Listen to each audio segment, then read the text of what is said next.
Je suis ravi de me retrouver aujourd'hui au sein de la famille du Parti l'Istiqlal et parmi de grands amis, pour un moment d'échange et de débat autour d'un sujet majeur, à savoir l'investissement et l'emploi. J'aimerais saisir l'occasion pour saluer le militantisme et l'engagement historique et connu du Parti l'Istiqlal, ainsi que ses nombreuses initiatives citoyennes favorisant le dialogue autour de thématiques en lien avec la prospérité de notre pays. Pierre angulaire du développement et de la croissance, l'investissement et la création d'emplois sont inscrites au cœur des priorités du Maroc, qui a déployé et continue à déployer, sous le leadership de Sa Majesté le Roi, que Dieu l'assiste, des projets ambitieux et stratégiques. Notre objectif est d'assurer une relance économique forte et pérenne via la promotion de l'investissement productif et le renforcement de la compétitivité des entreprises nationales, qui souffrent aujourd'hui de séquelles d'une conjoncture mondiale difficile. Et cette conjoncture complexe, marquée par les crises successives que nous connaissons tous, à cette conjoncture vient s'ajouter une sécheresse sans précédent. Mon ami Sinizan Baraka en sait quelque chose, et je tiens à le remercier pour le travail accompli par son département pour gérer cette pénurie d'eau inédite que traverse notre pays. Alhamdoulilah, les pluies dernièrement, j'espère que ça va au moins créer une nappe phréatique, d'avoir de l'eau à boire. En plus, ces difficultés, d'autres facteurs endogènes, notamment la performance d'une grande partie de nos entreprises nationales. Les chiffres sont d'ailleurs très parlants. Selon InfraRisque, le Maroc a connu en 2023 une augmentation de 15% de défaillance d'entreprises par rapport à l'année précédente, avec 14 200 cas enregistrés, avec une majorité de TPME. Ceux relatifs à l'emploi ne sont pas plus réjouissants. Selon la dernière note de conjoncture de Banque Maghreb, l'économie nationale a accusé une perte de 157 000 postes en 2023, après celle de 24 000 enregistrées en 2022, tenant compte d'une sortie nette de 20 000 demandeurs d'emploi. Le taux d'activité est passé de 44,3 à 43,6 et le taux de chômage de 11,8 à 13% globalement. Devant ces données préoccupantes, nous restons tout de même optimistes et confiants en l'avenir de notre économie et en sa capacité à rebondir post-crise et à créer de la valeur ajoutée et des opportunités d'emploi pour nos concitoyens. Le déploiement de la nouvelle charte d'investissement, vous en avez parlé tout à l'heure, et le lancement du produit Cap Access par le Fonds Mohamed VI pour l'investissement et Temelcom représentent des catalyseurs de l'investissement privé et permettront d'accélérer sur les années, voire les mois à venir, la dynamique de création d'emplois. La charte de l'investissement commence d'ailleurs à porter ses premiers fruits.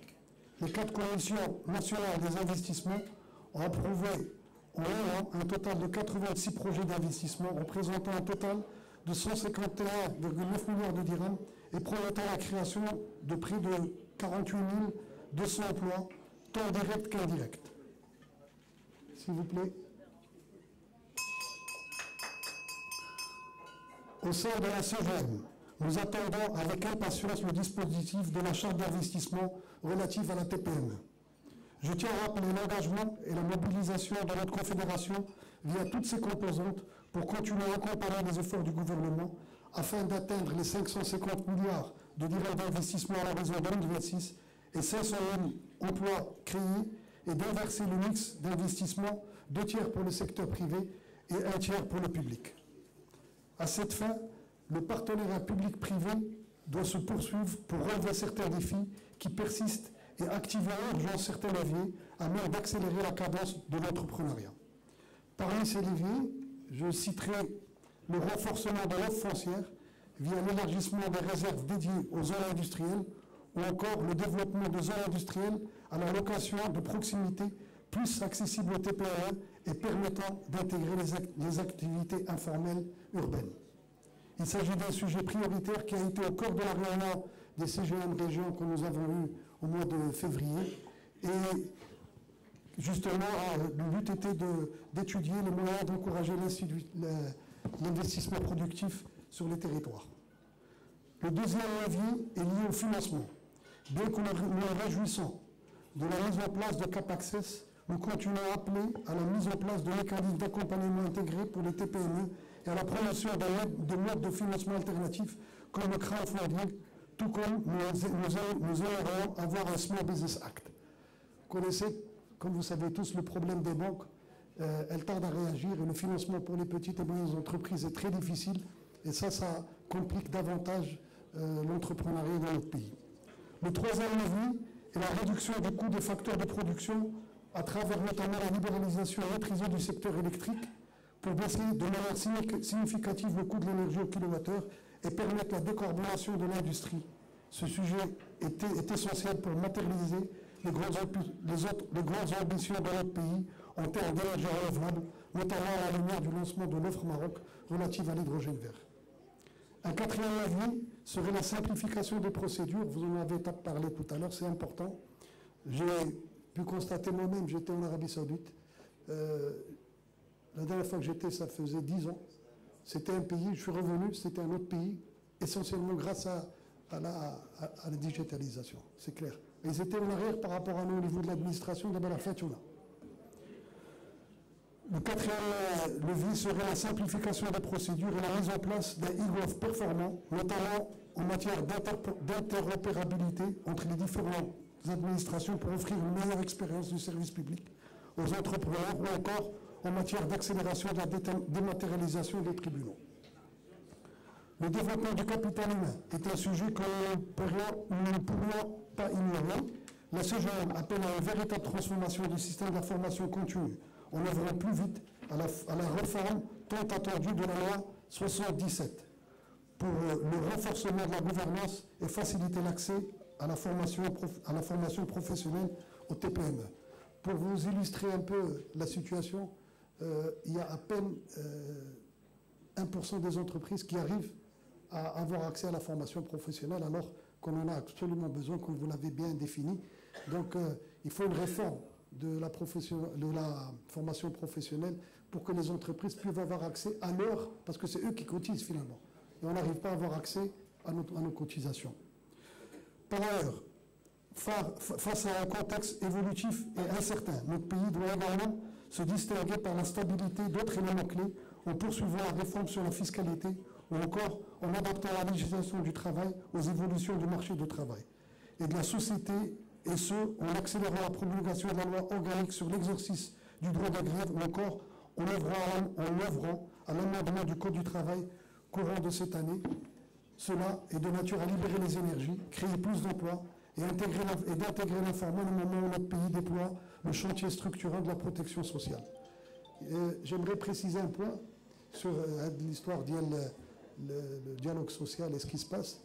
Nous, au niveau de la CGM, ce qu'on demande, c'est un dialogue équilibré. On n'est pas dans un rapport de force où on essaie de tirer la couverture du côté